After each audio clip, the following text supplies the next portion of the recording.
Hello guys good morning बहुत दिन जेहेतु ये चेनेलटोत भिडिओ दिया ना एतिया पा मैं रेगुलार करिम बुली भाबिसिलो भिडिओ भेलाक आपनालोके जिभेलाक क्वेश्चनर माने कमेन्ट करि खुदिबो हेबुर एन्सार दिम बुली माने एतिया पा रेगुलार भिडिओ दिम बुली भाबिसो आपनालोके जदि क्वेश्चन भेलाक हुदे म क्वेश्चन भेलाकर एन्सार भेलाक माने आपनालोকৰ भिडिओ जरियते दिम आपनालोके की क्वेश्चन हुदिब लागे कमेन्टत जनाय থাকিব म आपनालोকৰ क्वेश्चन भेलाकर এটা এটাকৈ সকলো भेलाक एन्सार দি থাকিম আৰু এতিয়া सबतকৈ बेसी माने कमेन्ट करि खुदा क्वेश्चन तो हल माने बहुत लराइते माने एसएससी जीडी तो पास करि थैसे नेকি नाजानो मुख खुदी আছে যে एसएससी जीडी तो जाबो ने आसाम पुलिसत जाबो बा औरजन लय खुदिसे जे ट्रेनिंगत टाइमत माने दुमाहमान करि एसएससी जीडी जाबो पाय ना हेतु खुदिसे म माने आसाम पुलिसत ट्रेनिंग करि থকা সময়তে যদি एसएससी जीडी हि চাকৰি পাই যায় তেতে हि যাব পাৰিব না নোৱাৰে হেতু কথা খুদিছে সো এইখিনি এনসাৰ দিম প্ৰথম एसएससी जीडी ভাল নে আসাম পুলিস ভাল হেতু বহুত মোৰ মন্তব্য মানে জানিব বিচাৰিছে বহুতখিনি লৰাই সো এইকাৰণে মই জনাম মোৰ ফালৰ পৰা মই प्रथम कथाটো কম যে চাকৰি বস্তুটো সদায় চাকৰিয়ে মানে কি গভৰ্ণমেণ্ট জব সদায় গভৰ্ণমেণ্ট জবে সেন্ট্ৰেল ষ্টেট বুলি কথা নহয়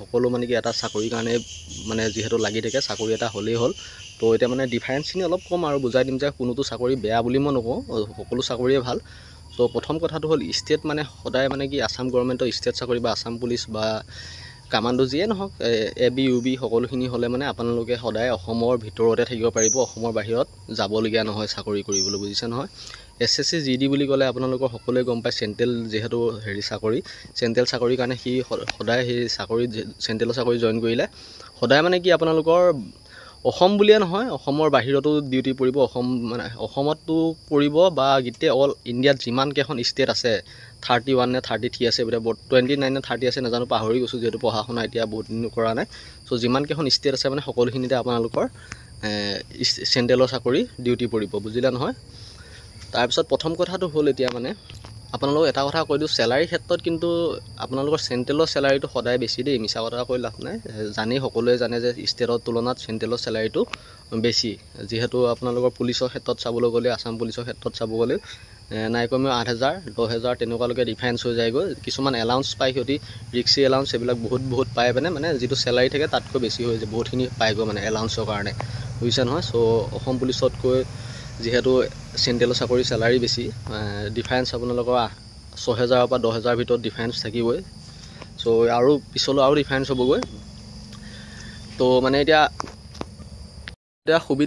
সুবিধাখিনি কথা কম যেহেতু সেন্ট্ৰেলৰ অলপ সুবিধাবিলাক বেছিকৈ পায় ষ্টেটৰ তুলনাত আৰু আপোনালোক এটা কথা কৈ দিও মই যেহেতু অসমত চাকৰি কৰিছিলো অসম পুলিচৰ চাকৰি কৰোতে মই ধেমাজি ডিস্ট্ৰিক্টত পোষ্টিং আছিলো 3 বছৰ চাকৰি কৰিলো 3 বছৰ চাকৰি কৰি মানে নিজৰ ঘৰলৈ আহিবৰ কাৰণে हे डिस्टेंसটো মানে অশান্তি লাগা হৈ গৈছে বুজিছেনে যেটো আপোনাৰ 12 ঘন্টা লাগে বা হেৰি লাগে সো হে আপোনালোকে মানে ষ্টেটৰ চাকৰি কৰিলে ইমানটো ডিস্টেন্সৰ ভিতৰত থাকিব 12 ঘন্টা 14 ঘন্টা আৰু যদি সেন্ট্ৰেলৰ চাকৰি কৰি আপোনালোকে কিমান দূৰ জাৰ্নি কৰিব লাগিব আপোনালোকে সকলোৱে গম পায় ঘৰলৈ আহিলো আপোনালোকে হয়তো এদিনীয়া বাদ দুদিনীয়া বাদ তেনেকুৱা বাদ লৈ মানে আপোনালোকে ঘৰলৈ আহিব লাগিব আকৌ ছুটি সময় যোৱা সময়টো হে দুদিনীয়া বাদ তেনেকুৱা মানে আপোনালোকে বেলেগ ষ্টেটলৈ যাব লগিয়া হ'ব নিজৰ ষ্টেটৰ পৰা আৰু এটা বেনিফিট মানে ষ্টেটৰ চাকৰি এটাই বেনিফিট ষ্টেটৰ চাকৰিটো আপোনালোকে ডিস্ট্ৰিক্টত নিজৰ ডিস্ট্ৰিক্টত বা ঘৰৰ ওচৰত তেনেকুৱা মানে অলপমান বহুতখিনি ওচৰলৈ আহিব পাৰে 20 কিলোমিটাৰ 30 কিলোমিটাৰ ভিতৰত আপোনালোকে আহিব পাৰে কিন্তু সেন্ট্ৰেলৰ চাকৰি আপোনালোকে মানে কি 20-30 কিলোমিটাৰ ভিতৰত আহিব কেতিয়াও নোৱাৰে আৰু আপোনালোকে ষ্টেটত আহিব পাৰিব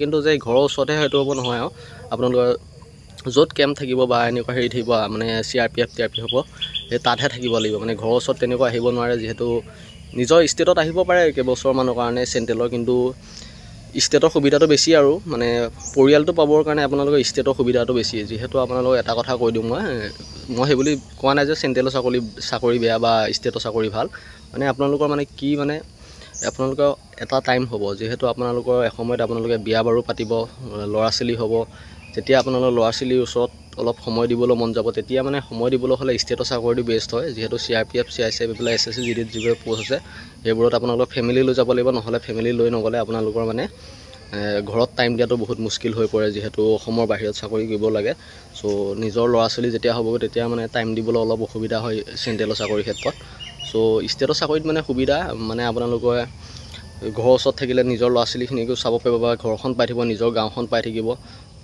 হেনেকৈ মানে বহুতে মানে কি এটা মই জানাত চাকৰি পোৱাৰ পিছত মানে কি ঘৰখনৰ কাৰণে মানে বহুতে ভাবে কি বাহিৰলৈ গুচি যাম বাহিৰলৈ যেতিয়া আপোনালোকে চাকৰি পাব তেতিয়া আপোনালোকে ঘৰলৈ কেনেকুৱা খালি হেতু চিন্তাই মাথাত খেলাই সবৰে আপোন যিমানে চাকৰি পায় সো সেন্ট্ৰেলত পালে হে দুখটো থাকি যাব আপোনালোকে ঘৰলৈ আহিবলৈ ইমান সুবিধাটো নাপাব ষ্টেটত বহুতখিনি সুবিধা পাব ষ্টেটত আপোনালোকে ঘৰখন বহুতখিনি পাই থাকিব ঘৰ মানে ঘৰ পাবলৈ হ'লে নিজৰ ঘৰখন, আৰু আপোনালোকে চাকৰি কৰিছে কিহৰ কাৰণে? নিজৰ ঘৰখনৰ কাৰণে চাকৰি কৰিছে। যদি ঘৰখনেই নাপায় তেতিয়াহ'লে আপোনালোকে চাকৰি কৰি কি লাভ, হয়নে নহয়? সেই তেনেকুৱা ধৰণৰ কথা কিছুমান থাকে। চ' মানে ষ্টেটৰ চাকৰি কৰিলে মানে ঘৰখন পোৱাটো বহুতখিনি মানে পোৱা যায়, ঘৰখন চেণ্ট্ৰেলৰ তুলনাত। সেইটো কাৰণে পইচাটো ডাঙৰ বস্তু নহয়, পইচাটো 8-10 হাজাৰ বা 12 হাজাৰ ডিফাৰেঞ্চটো ডাঙৰ কথা নহয়, কিন্তু মানে কি ঘৰখন মেইন, মানুহৰ ঘৰখনৰ কাৰণে চাকৰি কৰে ন। চ' সেইবাবে মই ষ্টেটটো প্ৰিফাৰ কৰোঁ দেই। এতিয়া মোৰ ক্ষেত্ৰত মই সেইকাৰণে ষ্টেটটো প্ৰিফাৰ কৰোঁ। আৰু ছেকেণ্ড হ'ল অসমৰ বাহিৰত ইমান দূৰত মোৰ চাকৰি কৰিবলৈ মন নাই, সেইবাবে মই ষ্টেটতে মই লাগি ষ্টেটৰ চাকৰি লৈছোঁ। মোক SSCও দিলে দিয়াহেঁতেন মই পাছ কৰি দিলোঁ, এইটো মোৰ বিশ্বাস আছে। কিন্তু মই SSCত তেনেকৈ মানে ইমান প্ৰিপেৰেশ্যন কৰা নাই বা দিয়াও নাই SSCত। চ' অসম পুলিচতে ল'ম বুলি ভাবিছিলোঁ, অসম পুলিচতে লৈছোঁ। চ' আপোনালোকে কোনটো ভাল পায় এতিয়া আপোনালোকৰ কথা। যদি পইচা লাগে, আপোনালোকে বাহিৰত চাকৰি কৰিব মন আছে, SSCত যাব পাৰে। য়ং অৱস্থাত ভাল লাগে, 3 বছৰ 4 বছৰলৈকে বাহিৰত থকাৰ পিছত ভাল লাগে। যেতিয়া আপোনালোকৰ সংসাৰ কৰিব, বিয়া বাৰু পাতিব, তেতিয়া আপোনালোকৰ মানে অশান্তি লগা হৈ যাব। এটা টাইমত মানে আপোনালোকৰ বয়স যেতিয়া হ'ব, তেতিয়া মানে বাহিৰত চাকৰি কৰিবলৈ অশান্তি লগা হৈ যাব। অহা যোৱাটো তেতিয়া মানে আপোনালোকৰ কাৰণে বোজা হৈ পৰে, বুজিছেনে? চ' 12 ঘণ্টা বাটতে মোৰ মানে অশান্তি লগা হৈ গৈছে। 3 বছৰ চাকৰি কৰি আপ ডাউন কৰিবলৈ ইমান টাইম লাগে। ৰাতিপুৱাই উঠোঁ, ৰাতি পাওঁগৈ ঘৰ, ধেমাজি পাওঁতে নগাঁৱলৈ। ত' সেইখিনিয়ে অশান্তি লাগিছে। তেন্তে অসমৰ বাহিৰত চাকৰি কৰিবলৈ কেনেকুৱা অশান্তি লাগিব? মই নকওঁ যে চাকৰিটো কোনোটো বেয়া বুলি। চ' আপোনালোকে নিজে চইচ কৰি চাই লওক কোনটো আপোনালোকে গ'লে ভাল হয়। বেনিফিট মানে কি আৰু, বেনিফিটটো মানে আপোনালোকৰ মই জনাত শান্তি পাবলৈ হ'লে ষ্টেটৰ চাকৰিত আহক। যদি অলপ অশান্তি মানে কি আৰু, পৰিয়াল লাগে যদি ষ্টেট চাকৰি, আৰু পৰিয়াল নালাগে যদি আপোনালোকে বাহিৰত থাকিব পাৰে। চ' তেনেকুৱা ধৰণৰ কথা। যদি গাঁওখন লাগে, নিজৰ যিখন মাতৃভূমি, তাত বেছিকৈ থাকিবলৈ ইচ্ছা যাৰ, মানে নিজৰ ঘৰৰ গাঁওখন যিখনত থাকিবলৈ ইচ্ছা, মানে সময় দিবলৈ ইচ্ছা, তেতিয়াহ'লে আপোনালোকে ষ্টেটৰ চাকৰিত যাব পাৰে। আৰু যদি বাহিৰত দুনিয়াতে জীয়াই থাকিম বুলি ভাবে, তেতিয়া আপোনালোকে চেণ্ট্ৰেলৰ চাকৰি যাব পাৰে। বাকী প্ৰিফাৰ বেছি নকৰোঁ। প্ৰিফাৰ মানে কি, আপোনালোকে মোৰ ফালৰ পৰা মোক সোধাৰ কাৰণে, মই ল'ৰাটোৱে সোধাৰ কাৰণে মই কৈছোঁ, মোৰ ফালৰ পৰা মানে মই ষ্টেটৰ চাকৰি ছাপোৰ্ট কৰোঁ। আৰু আপোনালোকে কি চাকৰি ছাপোৰ্ট কৰে জনাব। আৰু বহুতে চেণ্ট্ৰেলো ভাল পায়। চ' চেণ্ট্ৰেলত সেইবুলি যে চেণ্ট্ৰেলটো বেয়া বুলি মই নকওঁ, ষ্টেটটো ভাল বুলি নকওঁ। সকলো চাকৰি সমান। ষ্টেটটো বেছিহে চেণ্ট্ৰেলটো বেছিহে পাৱাৰফুল, যিহেতু পইচা বেছিকৈ পায়। দৰমহাৰ ক্ষেত্ৰত ক্লিয়াৰেঞ্চ থাকে, এদিনৰ আগতে দৰমহা সোমাই যায় কেতিয়াবা। চ' সেইবিলাকৰ ক্ষেত্ৰত বহুত ভাল। আৰু দৰমহা বাঢ়িলেও লগতে কুইক বাঢ়ে চেণ্ট্ৰেলত, মানে লেট দিলেই নহয়। চ' সেইটো ক্ষেত্ৰত চেণ্ট্ৰেলৰ কাৰণে ভাল। আৰু ষ্টেটত অলপ দিলে হয়, সেইবোৰ পইচাটো পাবই বাৰু, নোপোৱাকৈ নাথাকে।